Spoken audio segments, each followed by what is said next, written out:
আসসালামু আলাইকুম। আজকে আমি রান্না করব দেশি মুরগি দিয়ে পটলের ঝোল। আপনারা তো সবাই দেশি মুরগি আলু দিয়ে ঝোল খান, দেশি মুরগির ভুনা খান, কিন্তু পটল দিয়ে কি কখনো দেশি মুরগি খেয়েছেন? এইভাবে আমার মতো করে পটল দিয়ে ঝোল খেয়ে দেখেন, এটা খেতে কিন্তু অনেক মজা লাগে। আর এই পটলগুলো মাংসতে যখন দিবেন এত সুন্দর হয়, খেতে যে এত মজা হয় তা বলার মতো না। এইভাবে কিন্তু আমাদের নওগাঁতে খায়, আপনারা খেয়ে দেখতে পারেন যে দেশি মুরগি আবার পটল দিয়ে কীভাবে ঝোল খায়। আমরা নওগাঁ অঞ্চলের লোকেরা খাই, তাই আমিও রান্না করলাম। আমিও অনেক অসুস্থ, তারপরেও আমি আজকে রান্না করতেছি। আর ভাবলাম যখন আমি রান্না করতেছি তাহলে একটু আপনি দেখাই যে আমি দেশি মুরগি দিয়ে পটলের ঝোল করছি কেমন হয়েছে। আমার রান্নাটা অনেক মজা হয়েছে, আর এমন কি বলবো যে আমার রান্নাটা আজকে দুপুরেই শেষ হয়ে গেছে, এত মজা হয়েছিল। আর আপনারা সবাই আমার জন্য দোয়া করবেন, আমি যেন তাড়াতাড়ি সুস্থ হয়ে যাই। আমি অনেক অসুস্থ, ভালো করে কথা বলতে পারতেছি না, হাঁটতে পারি না। আর আমার ভিডিওগুলো ভালো লাগলে প্লিজ আপনারা লাইক, কমেন্ট, সাবস্ক্রাইব করে দিবেন, আর আমার ভিডিওগুলো শেয়ার করে দিবেন। আর অসুস্থ দেখে আমার মেয়েরা আমার জন্য যা করে, মানুষ বলে যে আপনার আপা কয় মেয়ে, আমি বলি যখন আমার 4 মেয়ে, বলে আপনি 4 মেয়ে? আল্লাহ যখন 4 মেয়ে দিয়েছে তখন তো আমার রহমতও দিয়ে দিয়েছে আমাকে।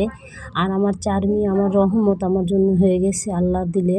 আমার মেয়েরা যে আমার জন্য কী করে আপনারা যদি দেখতেন তাহলে বুঝতে পারতেন, আমার জন্য পাগল হয়ে যায়। আর এই দেখেন আমার মাংসটা আমি সুন্দর করে কষালাম।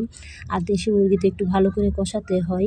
আমি যে ভালো করে একটা কষা দিলাম, দেওয়ার পরে এই যে আমি 2-3টা রসুন দিয়ে দিলাম কাঁচা, দেওয়ার পরে আমি আরও ভালো করে কষাইতেছি।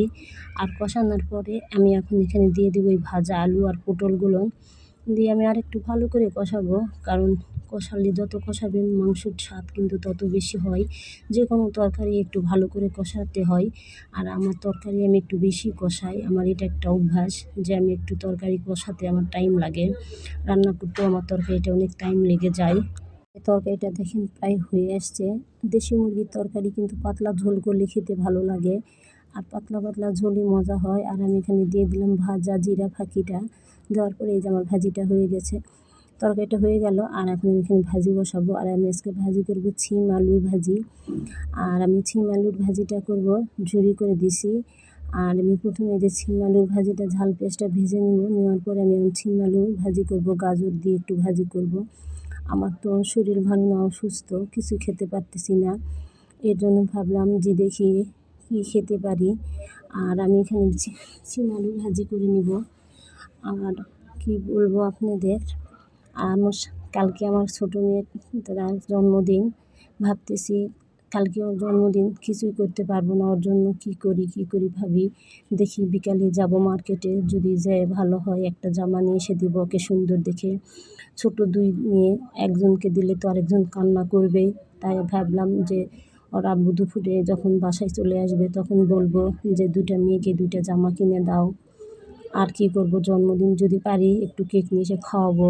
এত অসুস্থ শরীরে তো আর জন্মদিন করা যায় না। আর জন্মদিন তো মুসলমানের জন্য করা ঠিক না, কিন্তু ছোটো বাচ্চা ওরা তো সেটা বুঝবে না। ওর আব্বুকে বলে আমরা কি করব, দেখি কি হয়। ফের এই দেখেন বিকালে আমরা গিয়েছিলাম জন্মদিনের জন্য জামা কিনতে, ওর আব্বু রাজি হয়ে গেছে, বলছে না ছোটো বাচ্চা তুমি অসুস্থ দেখে জামা কিনে দিব না কেন। 2 মেয়ের জন্য 2টা জামা কিনে দিল।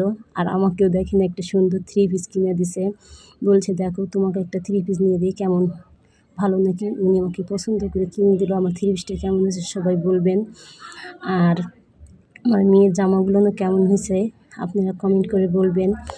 বাচ্চাদের জামা তো একটু সুন্দর হতে হয়, সুন্দর হলে একটু কমেন্ট করেন। বাচ্চাদের জামা আমার 3 পিসটা অনেক সুন্দর হয়েছে। 3 পিসটা আমাকে সে নিজে পছন্দ করে কিনে দিয়েছে সাউদার আব্বু, বলতেছে এই 3 পিসটা সুন্দর, তুমি নাও, এটাই ভালো হবে।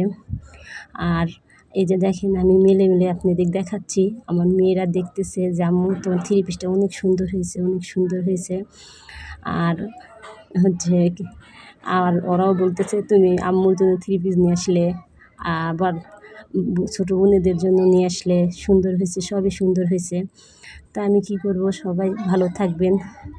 আর শেষমেশ আমার মেয়েদের জন্য কয়েকটা প্যান্টও কিনলাম, যে প্যান্ট কিনে দিই, বেড়াতে যাব আমরা এক জায়গায়, আর যদি যাই জানতেই পারবেন, দেখতে পাবেন। আর দেখতে থাকেন, সবাই ভালো থাকবেন। আল্লাহ হাফেজ।